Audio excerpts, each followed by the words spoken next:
question is, what is Edgar's happily ever after? We're going to have to be careful about answering this because we don't want to give away the ending. That comes at the end. I think the best way to say it is that we don't think Edgar's story is over.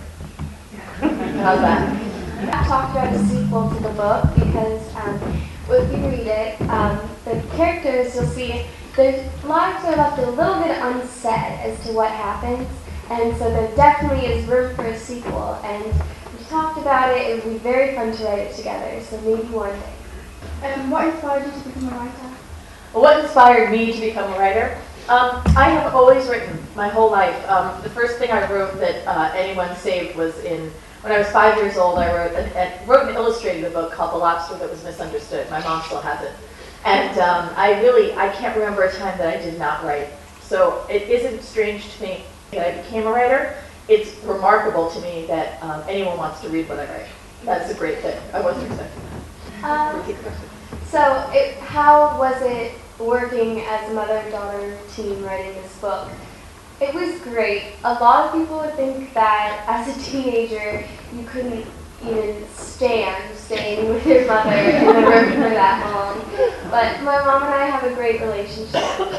We can definitely make each other laugh very hard. And so we had a really fun time writing this book. How it actually worked was we were up in her office during my summer vacations just about every day. We got Sundays off, like weekends. And my mom would tell me that we had a set number of hours we were going to work today with a set number of pages we were going to get done. And we just sit side by side, really speaking out the whole book, word for word, and we would type it up. She usually typed because, believe it or not, she's faster. And with dialogue a lot of the time, we would almost role play it back and forth and then type it up.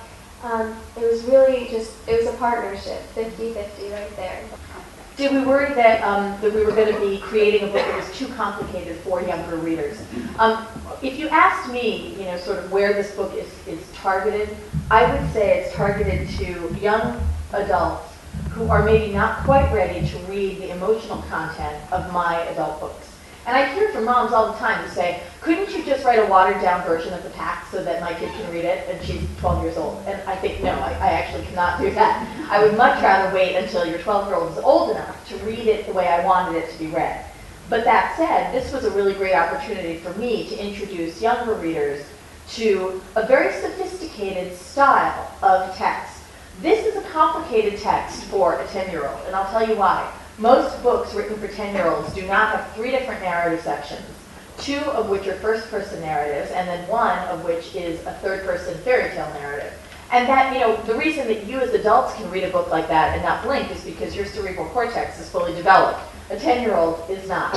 So one of the interesting things about this book that I really, really love is that it looks different than any book you've ever seen. It is probably the most beautiful book that I've ever seen in my life. And I'm not just saying that because I wrote it, but like you'll see here, there are these beautiful 4-color illustrations in the book, which are part of the fairy tale that Delilah would be reading. And then, kind of cut throughout the book, are these little silhouettes like this that are in the sections that are in Oliver and Delilah's voices. So there's a lot of visual stimulation in the book. In addition, Oliver's narrative is written in blue. Delilah's narrative is written in green. They also have different fonts. And that's a way for us to be able to help younger readers say, oh wait, someone new speaking. Wait, I got to think about this for a second before I start to read. Do you think that Between the Lines would make a good movie or a TV show? It would make a great movie. We've talked with a producer and a screenwriter who's written up a draft of it, and it's wonderful, really, really great. He did an amazing job.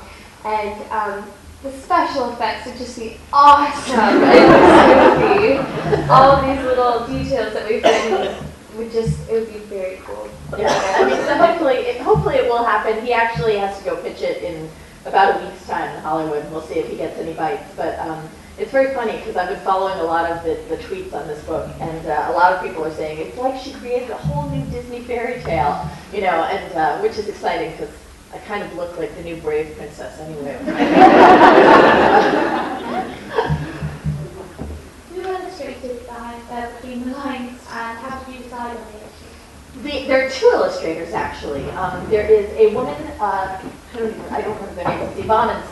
can't remember their last names. Yvonne Gilbert did the 4-color illustrations of the fairy tale, and Scott Fisher did the silhouettes. And when I started to talk to my publisher about putting illustrations in, that was a very interesting discussion because it costs a lot of money to make a 4-color book, a lot of money. And I didn't think they were going to go for it, so I'm thrilled that they did. And the illustrations for the fairy tale, I wanted a very specific feel for. I actually asked them to look at Arthur Rackham illustrations from the old turn-of-the-century fairy tales. And Peter Pan, he was this amazing illustrator. And those are those gorgeous turn-of-the-century books that have those 4-color plates with a piece of tissue paper on top of it, right? Remember those? And so they actually found several artists, and we looked at their portfolios, and then they picked Yvonne. And she did a fantastic job. And then Scott was a bonus. I never asked for little silhouettes anywhere, but they thought it would be really fun to be able to sprinkle those through the other narratives. First of all, I'd like to say that your name is stand out, and I'm really proud of what you've achieved in this book. Personally, I will be honest with you, I never actually heard of you until a few days ago. And so what you've written with this book, it really opens my eyes to a new world, and it just makes me think that I can travel wherever I want to go and achieve ambitions I never thought I could achieve. So I'd like to also ask a question, if you actually base the characters in this book on anyone that you knew, and do you feel you can relate to them in any way? So the question is whether we base the characters in this book on anyone we knew and whether we can relate to them in any way. Okay, so the names of the characters, Delilah and Oliver, are actually names of my pets. Oliver is my dog, and Delilah is the name of one of my donkeys. And I can tell you that they're not quite like the characters in the book. Oliver is a little bit too busy chasing squirrels to actually find a woman. And Delilah, I think if I met the Delilah in this book in person, I don't think she would try to eat my pockets. So she's not really like the donkey. However, the characters themselves, especially Delilah, I think that everyone can relate to her in the fact that, one, everyone will fall in love with a character in a book at some time. And two, I think everyone has a moment in their life when they feel left out. Everyone will have it, whether it's high school or later on in your job, anytime you'll feel left out. And you can connect to Delilah because in this book, before she really meets Oliver, she is a little bit lonely, and everyone can connect to that, but it's not specifically written about a person that we know.